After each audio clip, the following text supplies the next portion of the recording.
Some monuments are far older than the pyramids of Egypt.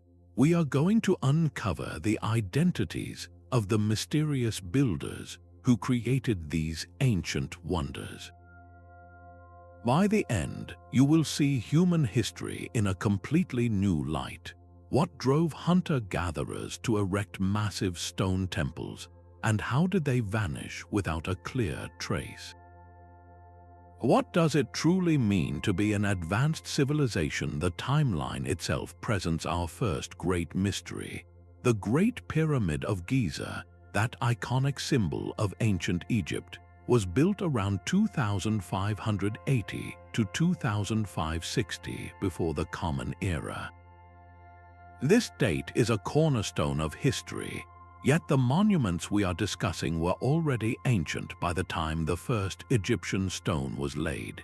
Consider Göbekli Tepe in what is now Turkey, a sprawling complex of carved stone pillars arranged in circles, its origins reaching back to roughly 9600 before the Common Era.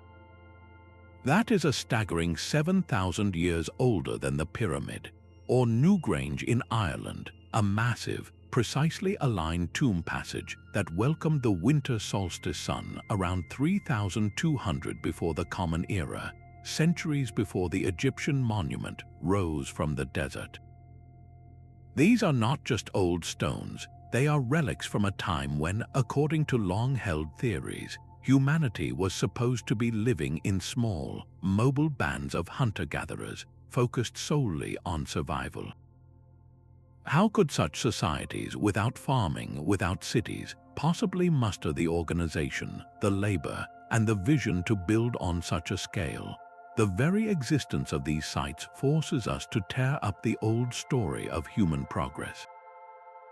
It suggests the spark of monumentality, the deep-seated need to reshape the world and leave a permanent mark, ignited far earlier than we ever imagined, under social conditions we are only beginning to understand.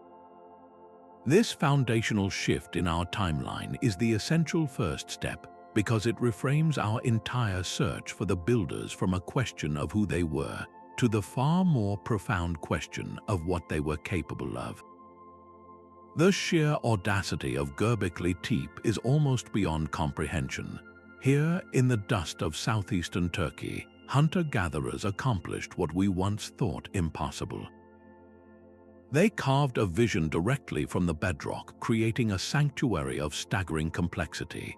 The site is not a village. There are no signs of permanent dwellings, no grain silos, no evidence that people lived here year-round. Instead, we find a series of monumental circular enclosures, their walls defined by massive T-shaped limestone pillars. Each of these pillars is a marvel of engineering and artistry.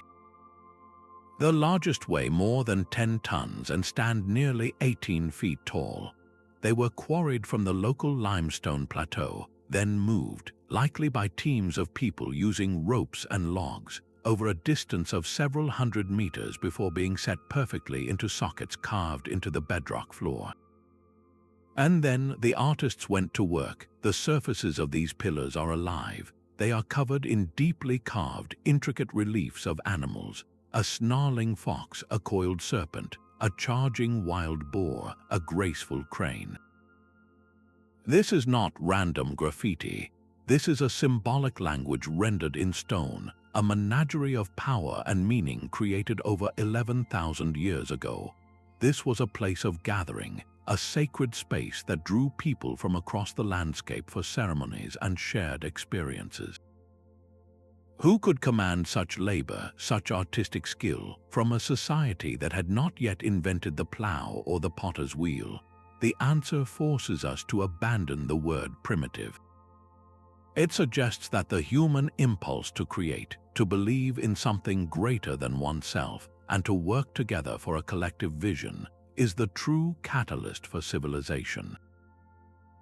This was not a project born from surplus food or a king's command, but from a shared idea powerful enough to move mountains, or at the very least, to carve them into pillars that would stand for millennia. While the pillars of Göbekli Tepe reach for the heavens, across the sea another ancient wonder is perfectly aligned with them.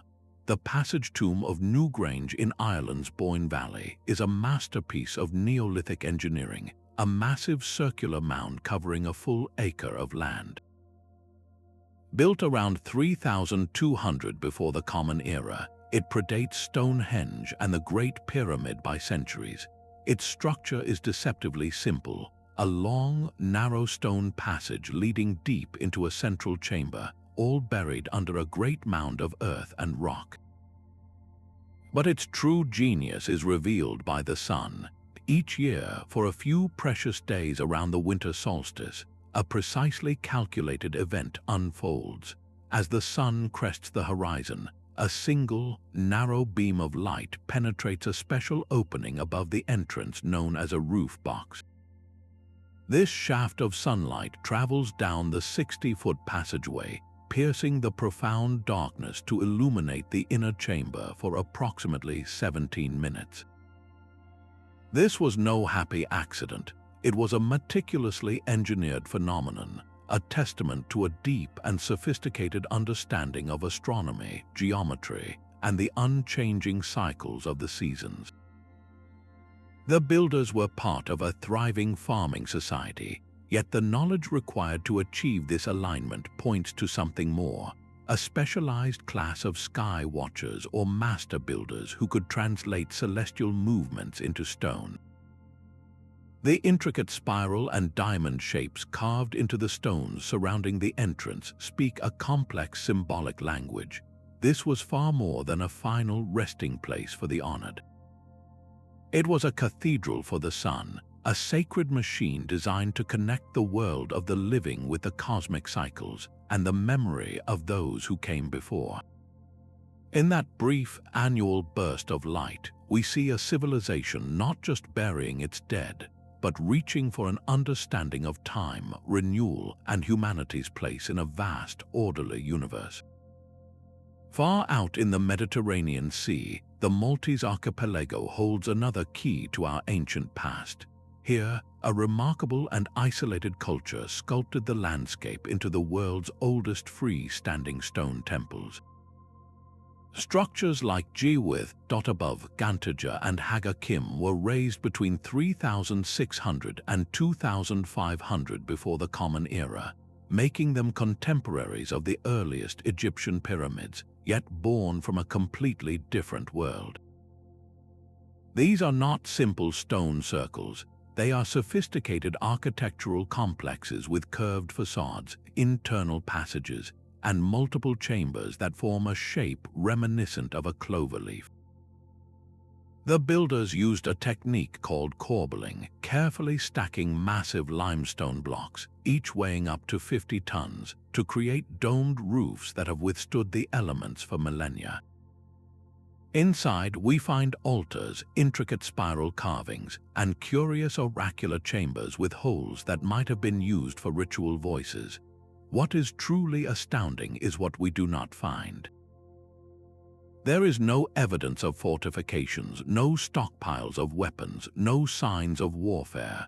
For over 1,000 years, this society flourished in apparent peace, channeling its collective energy and resources not into defense, but into the sacred.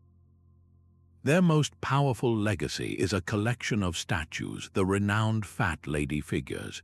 These corpulent forms, with their full bodies and often featureless heads, are thought to represent a mother goddess, a potent symbol of fertility, abundance, and the life-giving force of the earth itself. Then, around 2500 before the Common Era, this vibrant civilization vanished. The temples fell into disuse, and the culture disappeared from the archaeological record as mysteriously as it appeared. The story of Malta proves that the drive to build monuments and develop complex spiritual beliefs was not a single invention that spread from one place. It was a spark that could ignite independently, a fundamental part of the human spirit that emerged in the most isolated of settings, creating a legacy of stone that whispers of a peaceful and profoundly creative people. The silent, weathered face of the Sphinx has gazed across the Egyptian desert for millennia, yet it may hold a secret far older than the pyramids it guards. Mainstream archaeology connects this colossal statue to the pharaoh coffer, placing its creation around 2,500 years before the Common Era. But the stones themselves seem to tell a different, more ancient story. Geologists examining the Sphinx have noted a particular kind of wear on its massive limestone body and the deep trench that surrounds it. This erosion is not the smooth, wind-swept pattern you would expect from sand and wind over thousands of years. Instead, it appears to be deep, vertical gouging and undulating channels, a type of weathering that is strikingly consistent with one thing: heavy, prolonged rainfall. This presents a profound climatic puzzle. Egypt has been a profoundly arid desert for the last 5,000 years. To find the last time the region experienced significant, sustained rainfall capable of causing such water erosion, we must look back to the end of the last ice age, a period that concluded more than 10,000 years ago. If this geological interpretation is correct, it suggests a staggering possibility. The Sphinx, or at least its core structure, could be a relic from a time before the rise of the Egyptian dynasties, sculpted by a culture that has since vanished from our historical records. This controversial idea challenges the very foundations of our understanding, proposing that a sophisticated society with the skill and vision for monumental stonework existed and then disappeared, leaving only this single, enigmatic guardian as a clue to their existence. It transforms the Giza Plateau from a royal burial ground of a known civilization into a potential sacred site, a place of deep antiquity that the pharaohs of a later age inherited and built upon. The debate over the Sphinx's true age is far from settled, but it forces a vital and humbling question. How many other chapters of our human story have been completely lost to time, waiting only for us to learn how to read the messages written not in papyrus but in stone? These colossal structures stand as a testament to a different kind of technology. Without metal, wheels, or beasts of burden, the builders relied on an intimate knowledge of their materials and the power of collective effort. Their toolkit was one of elegant simplicity and profound effectiveness. To shape the unyielding stone, they used chisels and pounders crafted from flint and obsidian. These stones, when skillfully fractured, create edges sharper than modern steel, capable of scoring and dressing even the hardest limestone. But quarrying and carving were only the first steps. The true challenge was movement. How do you transport a 10-ton pillar across hundreds of meters of rugged terrain? The answer lies in basic physics and immense human coordination. Levers made from sturdy tree trunks were used to pivot and lift. Ropes, likely woven from plant fibers or animal hides, provided the pulling power. For the heaviest loads, they likely constructed sledges and rolled them over a path of lubricated logs, a method that turns friction into manageable, rolling resistance. At Göbekli Tepe, the great T-shaped pillars were carved directly from the local quarry. Teams of workers would have then painstakingly inched each monolith to its final destination, a monumental effort of shouting, straining, and careful guidance. In Malta, we see this ingenuity reach its peak with the corbelled roofs of temples like Giwith, dot above Gantaja. Here, builders stacked massive stone blocks in successively smaller rings, each layer cantilevering slightly inward until the space was capped with a single slab. This created a stable, domed ceiling that has survived for over 5,000 years. This mastery of lithic technology shatters our modern assumptions. It proves that the true engine of these constructions was not advanced machinery, but advanced thinking. It was the intellect to understand leverage, geometry, and material properties, combined with the social organization to bring hundreds of people together for a shared, sacred goal. Their greatest tool was not made of stone, but of collective will. This grand vision required a grand social engine, one that redefines our understanding of early human society.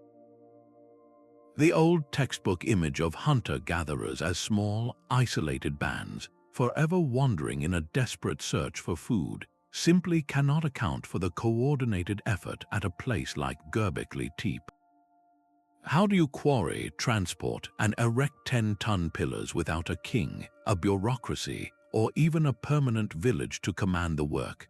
The answer appears to lie not in the power of a single ruler, but in the pull of a shared idea.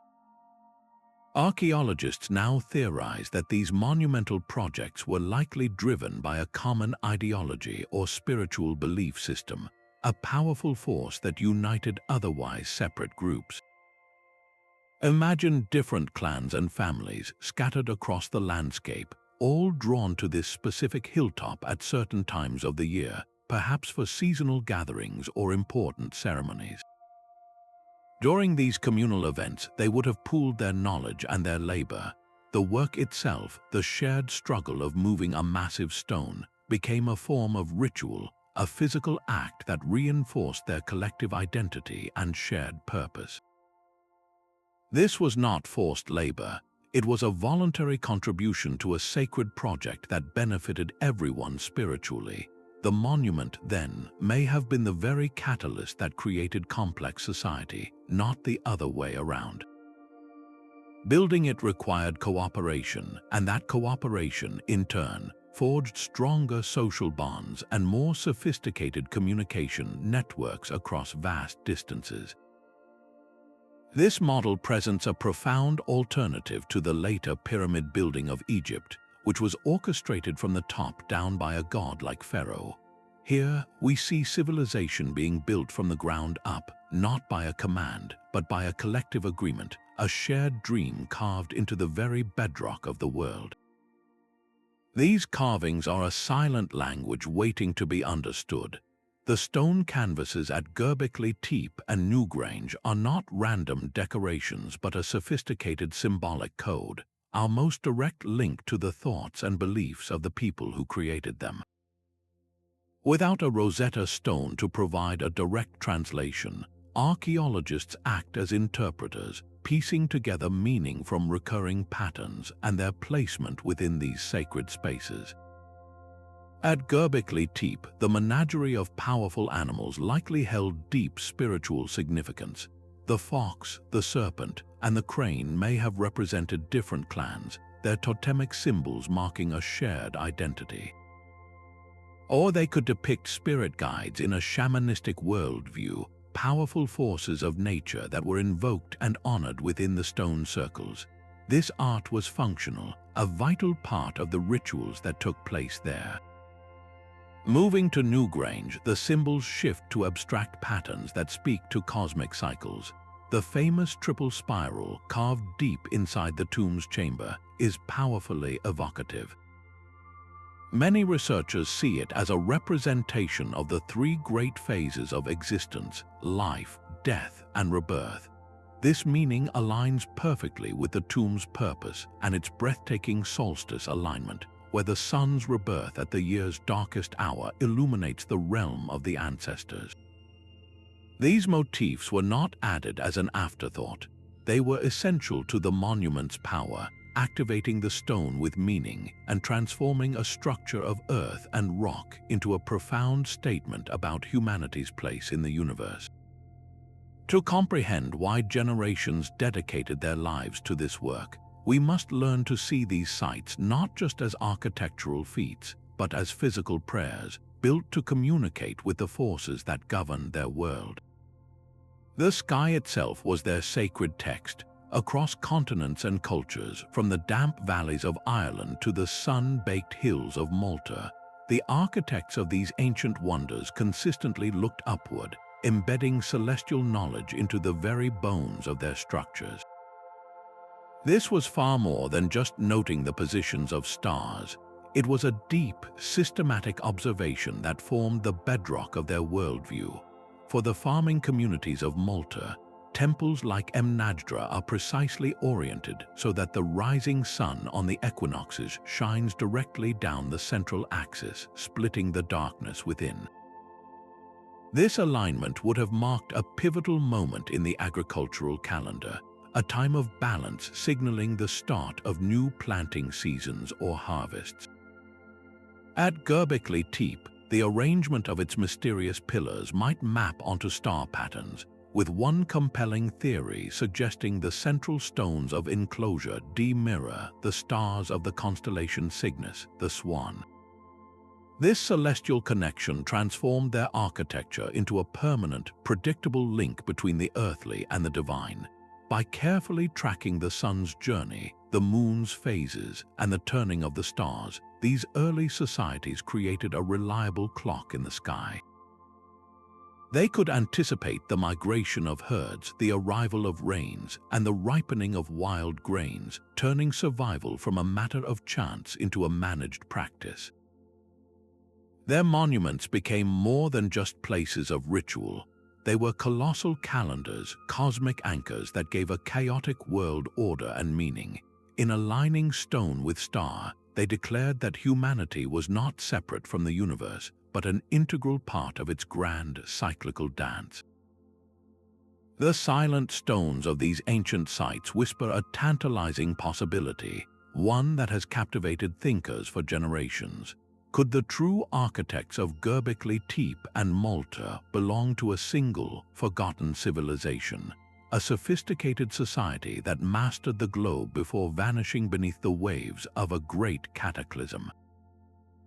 This is the enduring allure of legends like Atlantis, a powerful narrative that offers a neat and dramatic solution to our mystery. Proponents of this idea point to the shared themes, the astronomical genius, and the sheer scale of work, arguing that such brilliance could not have sparked independently in isolated corners of the world. They propose a global mother culture, a golden age of seafaring masters whose knowledge was scattered by a world-altering disaster, leaving only the most durable monuments as cryptic fragments of their legacy. It is a story that resonates deeply, a romantic vision of a fallen world that makes the puzzle of our past feel complete. Yet, when we hold this theory to the light of archaeological evidence, it begins to fray at the edges. For such a widespread civilization, we would expect to find a clear trail, a common thread of language, a consistent style of pottery, or distinct genetic markers linking the builders of Turkey to those of Ireland and Malta. Instead, the artifacts and artistic styles at each site are profoundly local, born from their own unique environments and cultural developments. There is no single source, no cultural blueprint that connects them all. What we are witnessing is not the ghost of one lost people, but something arguably more profound, the independent blossoming of the human mind. Across the globe, as different groups transitioned and their societies grew more complex, they each arrived at a similar conclusion: a deep-seated need to build, to align with the cosmos, and to create lasting symbols of their beliefs. This was not a knowledge handed down from a more advanced race. It was a capacity that was always there, waiting for the right moment to emerge. The true wonder is not a sunken continent, but the incredible fact that humanity's creative spirit ignited in so many places at once, proving that the drive to create meaning is the most fundamental technology we possess. This grand transmission of knowledge unfolded without a single written word. In a world before writing, the complex blueprints for aligning a tomb with the sun, or the precise method for moving a 50-ton stone, had to be carried in living memory. The survival of this technical and sacred information across generations hinged on a powerful and sophisticated system, the oral tradition. This was far more than simple storytelling.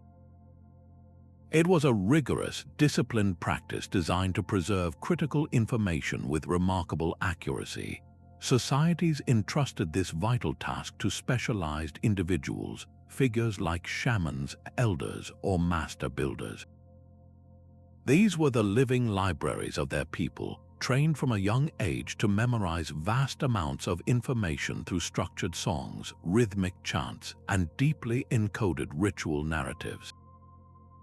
A chant about the journey of a hero might secretly map the stars, while a song recounting the deeds of an ancestral spirit could encode the proper leverage points for moving a massive pillar. The knowledge was not just recited, it was performed, embedded in ceremonies that made the information sacred and unforgettable. The construction of a monument itself was the ultimate expression of this living tradition. Imagine the decades-long project of building Newgrange. An elder who laid the first ceremonial stone would never see the winter solstice light penetrate the finished chamber. But their children would, and their grandchildren would be the ones placing the final capstone. Through this direct, hands-on participation, each new generation learned the precise engineering techniques, the astronomical alignments, and the spiritual meanings embedded in the carvings. The monument became a teacher, its rising structure a physical curriculum.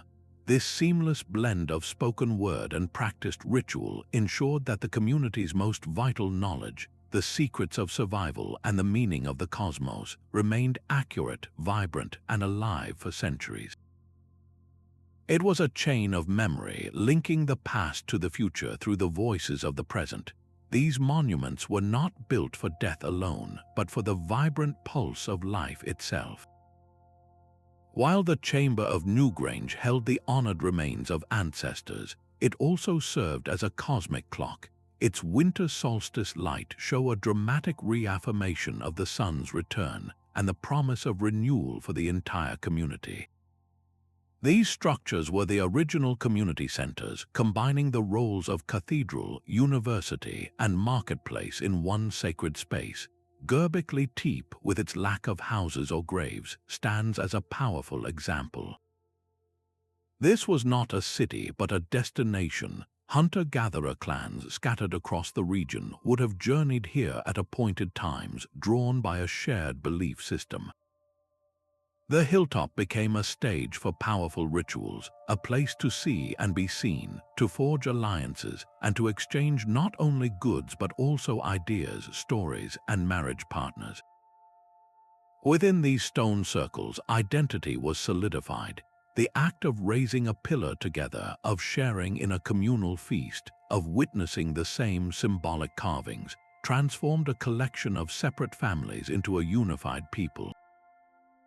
The monuments themselves became anchors in the landscape, permanent claims to territory that outlasted any single generation. They were a declaration in stone that said, "We are here, we belong to this place, and our memory will endure." The immense labor invested was not for a single function, but for creating a durable heart for their world, a place that gave cosmic order to their existence and a tangible center for their collective soul. The stones they raised were forged in an age of profound transformation. The world of Göbekli Tepe's builders was emerging from the long winter of the last ice age, a time when glaciers retreated and climates grew warmer and wetter. This was not a gentle shift but a dramatic reorganization of the entire planet. Lush grasslands spread where ice once ruled, and new species of plants and animals flourished. This period of upheaval, known as the Neolithic Revolution, set the stage for one of humanity's greatest leaps, the move from a life of hunting and gathering to the deliberate cultivation of crops and the domestication of animals. But why would hunter-gatherers, benefiting from this new abundance, invest such staggering effort into carving a mountain into pillars? Some archaeologists propose a compelling theory that Göbekli Tepe was not a product of plenty, but a response to profound uncertainty. As the familiar rhythms of the Ice Age world vanished, replaced by unpredictable weather and new social pressures, these communities may have created a sacred anchor, a fixed point in a changing universe. By coming together to build, they forged new rules for cooperation, strengthening social bonds that would help them navigate an unpredictable future. The monument, in this light, becomes a tool for survival, a ritual engine designed to maintain order in a world slipping from their grasp. Centuries later and far to the west, the Maltese temple builders faced a different kind of environmental challenge. Their islands, once verdant, began to suffer from soil exhaustion and prolonged drought. The very success of their society for over 1,000 years may have strained the fragile ecosystem. The vibrant culture that raised the massive temples of Gewith, above Gantaja, seemingly vanished around 2500 before the Common Era, a disappearance that hauntingly coincides with this period of ecological decline. The stones they left behind stand as a silent testament to a different kind of struggle, not against a warming world, but against a drying one. This crucial environmental context reminds us that these monuments were not built in isolation. They are the direct products of societies in a dynamic conversation with their world, a dialogue of both opportunity and crisis. In Turkey, we see people uniting to face the psychological stress of a new climate. In Malta, we see a civilization possibly confronting the physical limits of their ancient home. In both cases, the enduring legacy is one of profound resilience, a story written in stone about humanity's timeless drive to create meaning, find stability, and leave a mark, not in spite of a changing planet, but because of it. So how do we begin to listen to the whispers of these silent stones? The truth is not simply found by digging, but through a sophisticated scientific dialogue with the past. The most direct method is careful excavation, a slow and meticulous process of removing layers of earth to reveal structures and artifacts exactly as they were left. This context is everything. A potsherd found next to a carved pillar tells a different story than one found alone. But to understand when these events unfolded, we turn to the invisible clock of radiocarbon dating. All living things absorb a radioactive form of carbon from the atmosphere, and when they pass, this carbon begins to decay at a steady, predictable rate. By measuring the remaining amount in a piece of ancient charcoal or a fragment of animal bone from a ritual feast, scientists can pinpoint its age with remarkable accuracy. This technique provides the essential chronological backbone for sites like Göbekli Tepe, confirming they truly are millennia older than the pyramids. Yet some of the most breathtaking discoveries today happen without a single shovel breaking the ground. Technologies like ground-penetrating radar and LiDAR, which stands for light detection and ranging, have revolutionized our view. Think of them as X-ray vision for entire landscapes. Ground-penetrating radar sends pulses of energy into the earth, mapping buried walls and pits. LiDAR uses lasers fired from an aircraft to digitally strip away dense forest canopies, revealing the ghostly outlines of ancient roads, plazas, and settlements hidden for centuries. These tools allow archaeologists to see the big picture, to understand how a single temple fit into a wider network of human activity.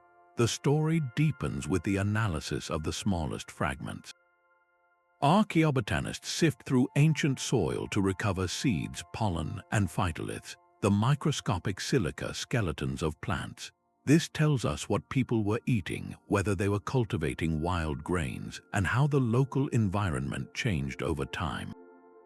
Similarly, zooarchaeologists study animal bones, identifying species and looking for cut marks that reveal butchery practices and hunting strategies. Were they feasting on wild aurochs, or had they begun to manage herds of goats?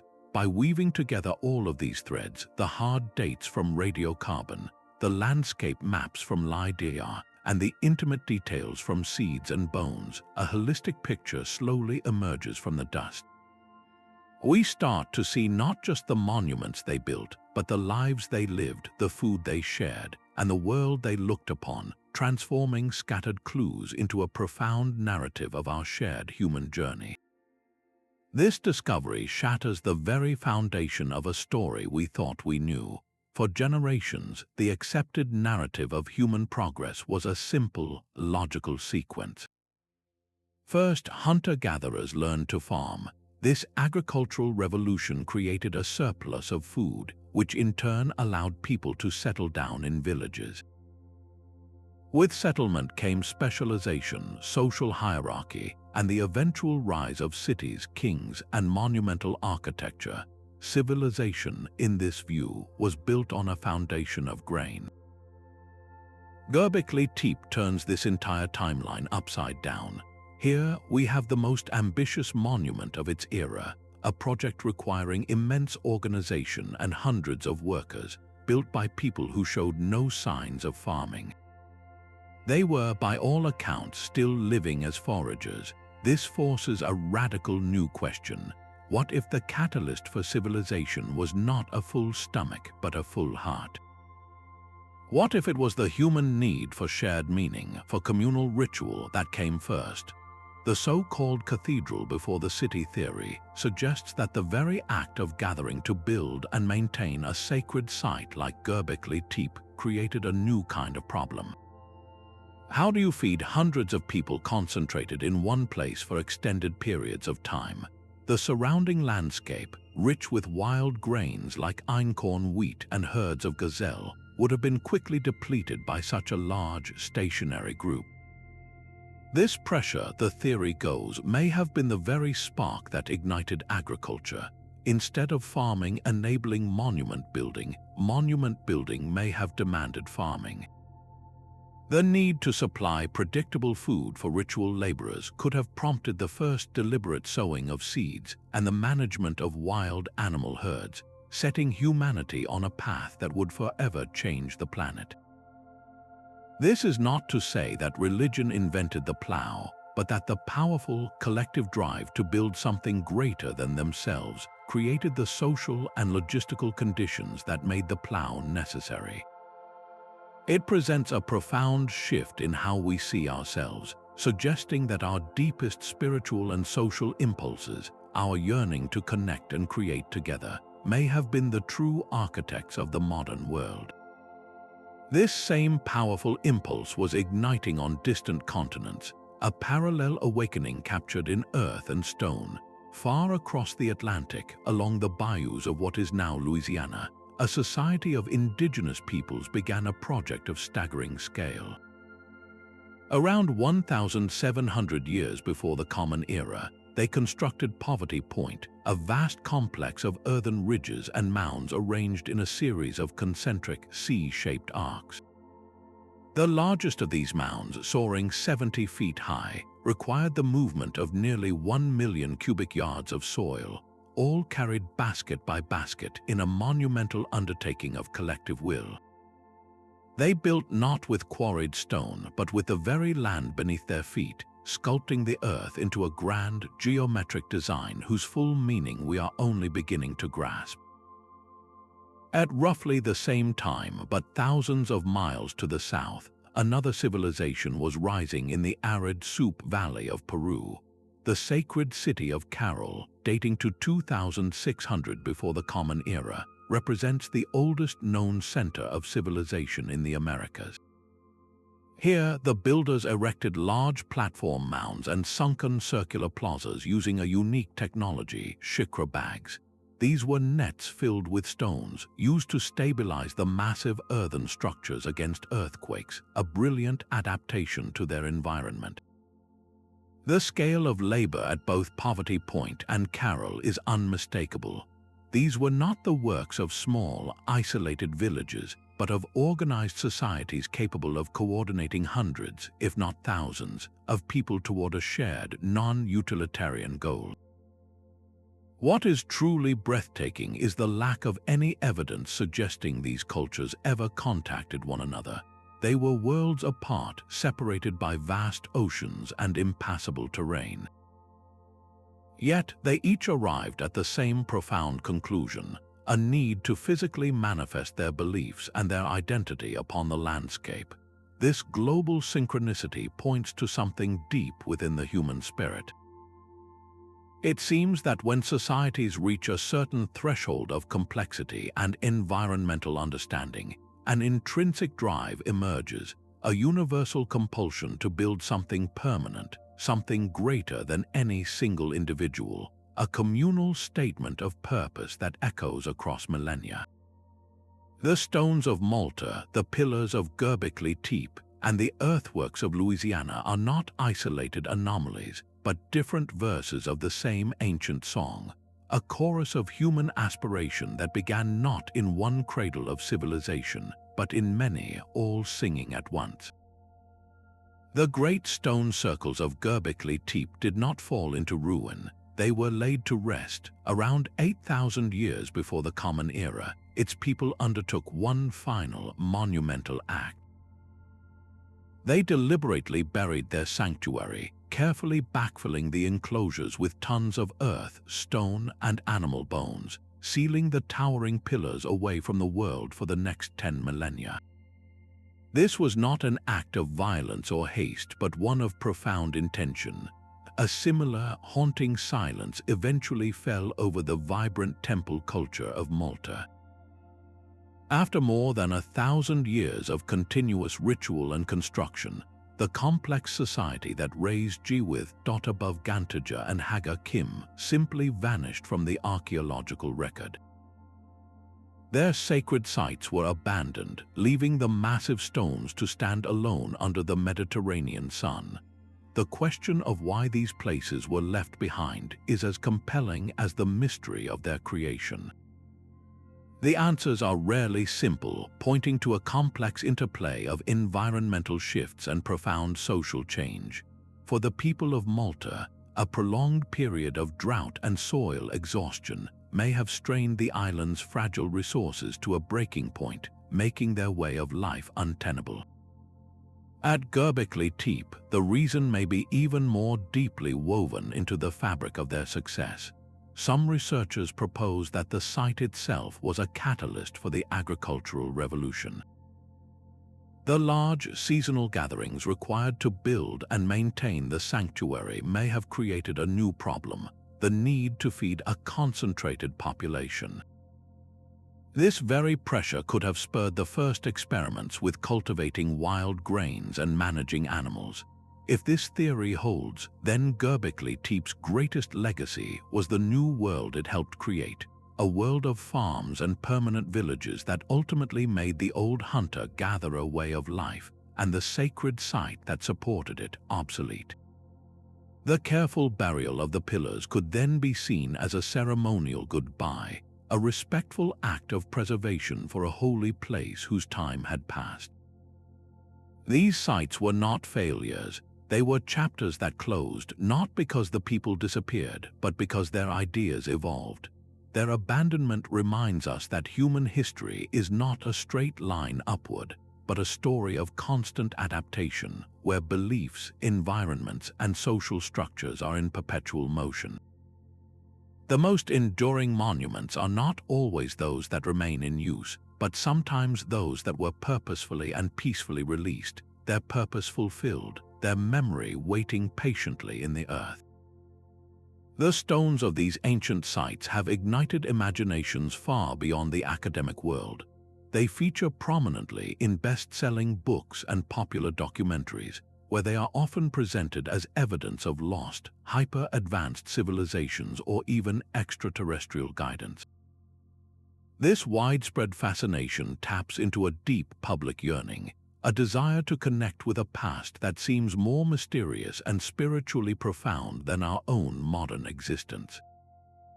These narratives, while not supported by archaeological evidence, fulfill a powerful need to fill the gaps in our understanding with awe-inspiring possibilities.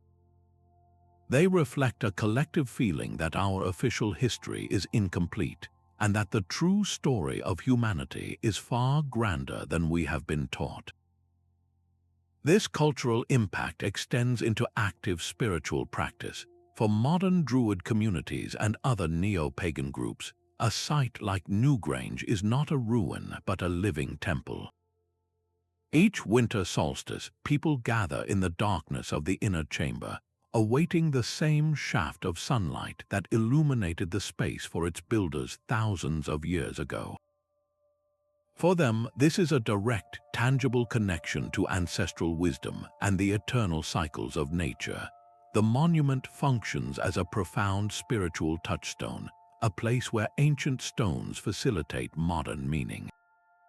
Beyond sparking wonder and spirituality, these ongoing discoveries deliver a crucial corrective to a long-held, Western-centric narrative of history. The simultaneous emergence of monument building in places as diverse as Turkey, Ireland, Peru, and Louisiana proves that the spark of cultural complexity was not a single flame that traveled from one cradle of civilization. It was a series of independent ignitions across the globe. This fundamentally reshapes our view, demonstrating that sophisticated developments in astronomy, engineering, and social organization were a universal human potential, not the exclusive invention of any one region or people. Ultimately, these silent, enduring monuments are a powerful reminder. The human story is not a simple, linear march of progress starting in the Middle East. It is a rich, complex, and wonderfully tangled tapestry, woven with threads from countless cultures we are only now beginning to appreciate. The silent stone figures of Malta tell a powerful story of their own. For generations, the narrative of prehistory was dominated by a simple image, man the hunter and man the builder, a tale where women were often relegated to the background. But the evidence we are unearthing today demands a far more nuanced and complete picture. Look at the abundant fat lady figurines discovered across the Maltese temples. These corpulent forms, with their emphasis on fertility and nurturing, strongly suggest the veneration of a mother goddess or a life-giving principle. If this female divinity was the central pillar of their belief system, and if that very belief was the organizing force behind their monumental construction, then it is a logical and necessary step to consider that women were not just passive observers. They likely held significant roles as priestesses, ritual specialists, or community leaders, the very individuals who would have mediated between the people and their powerful goddess. Their influence would have been woven into the spiritual fabric that made such colossal projects possible. This re-examination extends beyond Malta. In the hunter-gatherer societies that built Göbekli Tepe, survival depended on a deep, intimate knowledge of the environment. It was often women, as the primary gatherers of plants, who possessed an encyclopedic understanding of seasonal cycles, the growth patterns of wild grains, and the subtle signs of changing weather. This precise, cyclical knowledge of the natural world is the same foundational logic required for tracking the sun and stars to align a monument. To assume that this critical astronomical insight was solely a male domain is to impose a modern bias on an ancient world. While direct, irrefutable proof like a burial with specific grave goods is rare, the absence of evidence is not evidence of absence. It is a modern imperative to question the old assumptions. The true builders of these wonders were likely not just men, but entire communities, a tapestry of individuals where women played integral and potentially leading roles in the spiritual and intellectual life that moved mountains of stone. This shifts our perspective from a story of lone male genius to one of collective human achievement, a collaboration that truly built the ancient world. This intuitive grasp of engineering is etched into the very stones of the Maltese temples. Look up at the ceilings of Debunked, and you will see the ingenious solution of corbelling in action. The builders did not have access to vast arches or complex mathematics. Instead, they worked with a simple, brilliant principle. they stacked massive, flat stones in ever smaller concentric rings, with each new layer projecting slightly inward over the one below.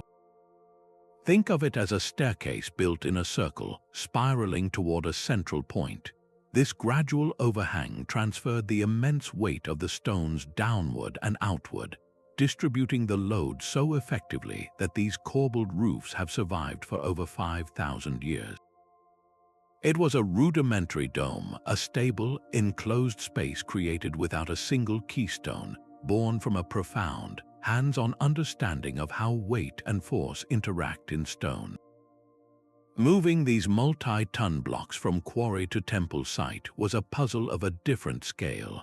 How do you transport a 50-ton limestone slab across the rugged Maltese landscape? The answer lies in a marriage of simple tools and immense collective effort. Theories, supported by experimental archaeology, suggest they likely built sturdy wooden sledges. They may have then laid a track of logs in front of the sledge, constantly rolling the rear logs to the front as the massive stone inched forward. To reduce the grinding friction, they could have lubricated this wooden track with water or animal fat, turning a near-impossible drag into a manageable, rolling pull. For the final stage, lifting these megaliths into their vertical positions, they turned to the earth itself. By constructing great earthen ramps against the rising temple walls, they created a sloping pathway. Teams of people, using ropes woven from plant fibers and levers made from strong tree trunks, could then gradually tilt and raise each stone, centimeter by painstaking centimeter, until it settled into its prepared socket. This was not magic or alien intervention. It was applied physics perfected through generations of observation, trial, and error. Each successfully placed stone was a communal victory, a testament to a different kind of intelligence. It was the intelligence of patience, of careful observation of material properties, and of unwavering determination. Their greatest tool was not made of metal, but of shared knowledge and a collective will to see a sacred vision become a permanent, physical reality. The stones themselves were not silent. Recent investigations have uncovered a hidden layer of sophistication within these ancient monuments, a dimension of design that speaks not to the eye, but to the ear and the mind.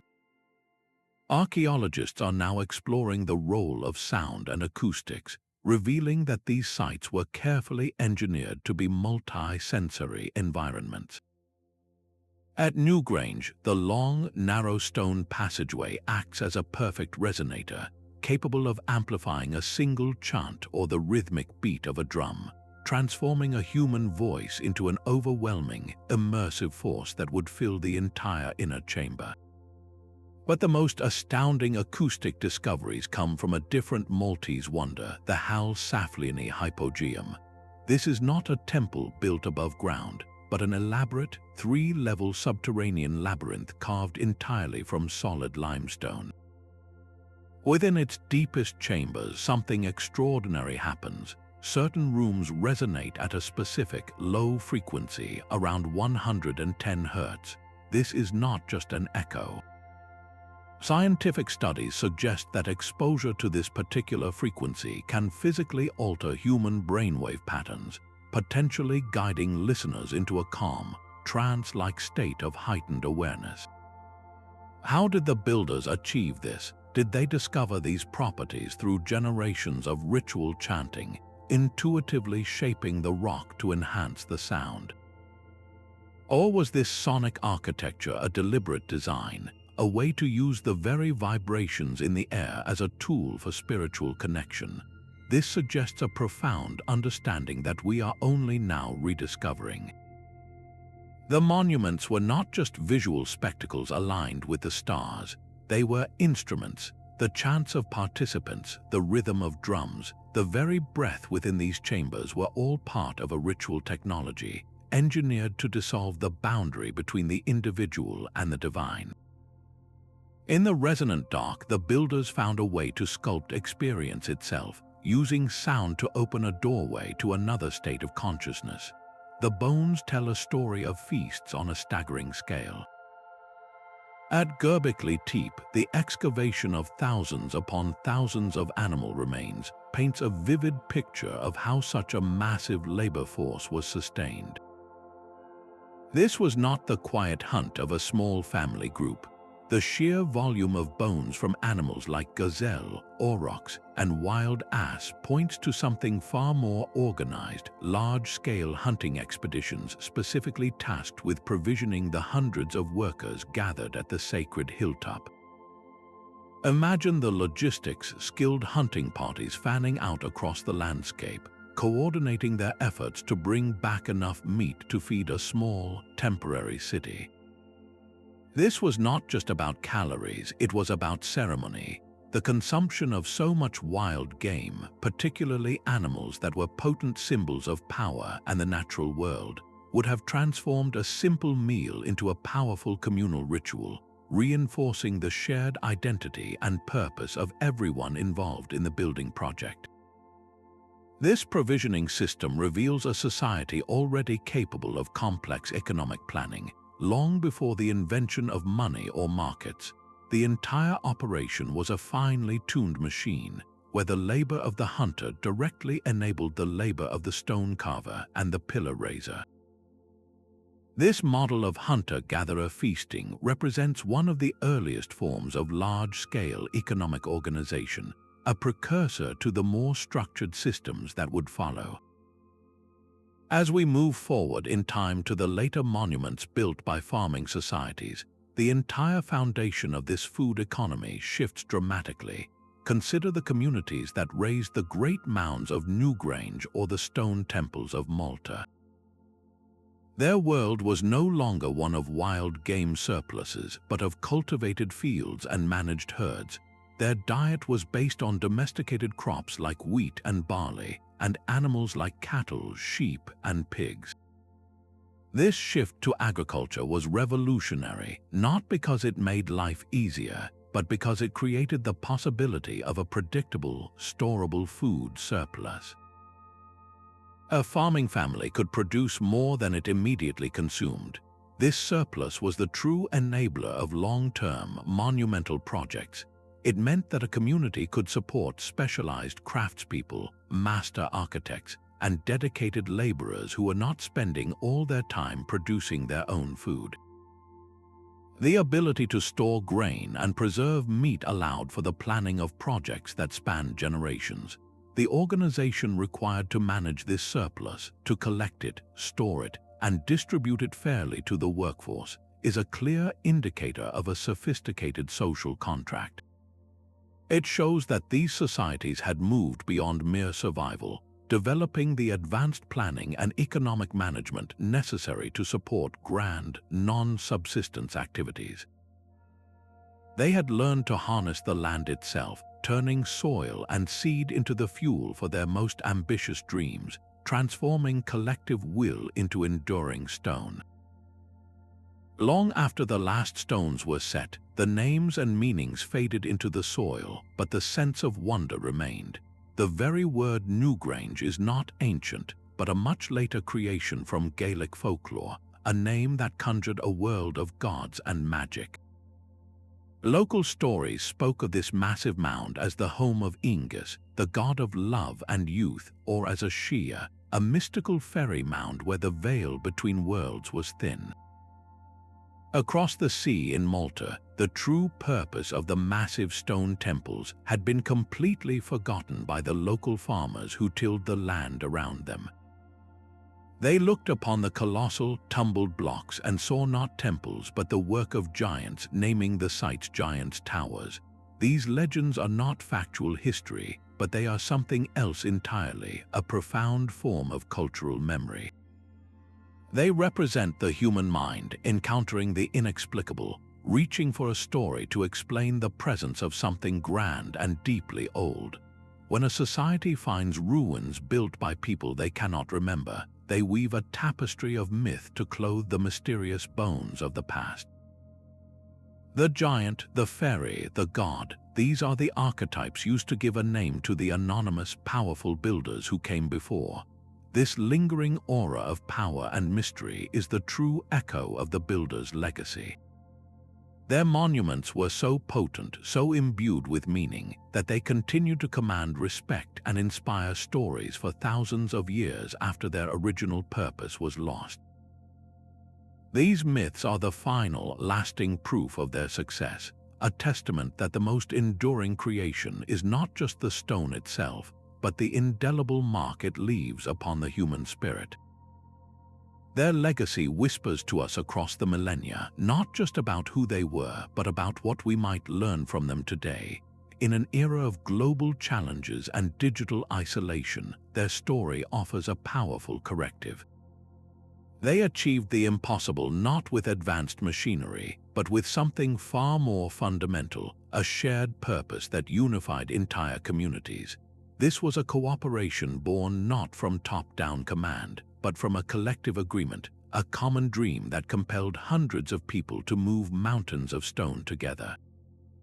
The lesson is profound. Diverse groups, perhaps even rival clans, set aside their differences to labor for a goal that transcended any single individual. This model of collaboration, where the act of building itself forged stronger social bonds, feels strikingly relevant as we face our own monumental tasks, from addressing climate change to bridging cultural divides. Their example asks us what we could accomplish if we were united by a vision as compelling as their own. Their genius also lay in a deep, intimate dialogue with the natural world. They did not see themselves as separate from their environment, but as an integral part of its cycles. By tracking the sun's path with such precision, they aligned their lives and their sacred spaces with the cosmos. This was not primitive superstition, it was a sophisticated ecological understanding. They knew that survival and meaning were found by observing, respecting, and harmonizing with the forces of nature. In our age of climate uncertainty, this ancient wisdom resonates deeply, reminding us that true progress is not measured by how we dominate our planet, but by how well we understand our place within its delicate balance. Perhaps their most humbling lesson is a challenge to our very definition of advancement. We often equate progress with technological complexity, with faster processors and smarter machines. Yet these builders created enduring wonders without metal, wheels, or written language. Their most powerful tools were knowledge passed through generations, masterful social organization, and a profound connection to community and cosmos. They remind us that the height of human achievement may not always lie in the complexity of our gadgets, but in the depth of our connections to each other and to the world we inhabit. Their stones stand as timeless sentinels, urging us to look beyond our screens and remember the enduring human capacities for collective action, ecological wisdom, and the timeless search for meaning that has always defined us at our best. Our journey ends where it began, with the silent stones and the profound questions they pose. We have crossed continents and millennia, from the hunter-gatherers carving pillars at Göbekli Tepe to the farmers aligning their tomb with the Solstice sun at Newgrange. These were not primitive societies, but ingenious ones, masterful in their understanding of engineering, astronomy, and the human spirit. They achieved the impossible not for a king's glory, but for a shared vision, proving that the deepest human needs to create, to find meaning, and to build together are the true foundations of civilization. While countless mysteries about their daily lives and beliefs remain, every new discovery, every shard of pottery and analysis of ancient soil adds another piece to this grand puzzle. These monuments stand as eternal sentinels, challenging our modern assumptions about progress and reminding us that human history is not a single, straight line, but a rich tapestry woven from countless threads of innovation and aspiration. Their legacy invites us to look upon the ancient world not as a forgotten past, but as a source of endless wonder, a story still being told, with many chapters patiently waiting for us to turn the page.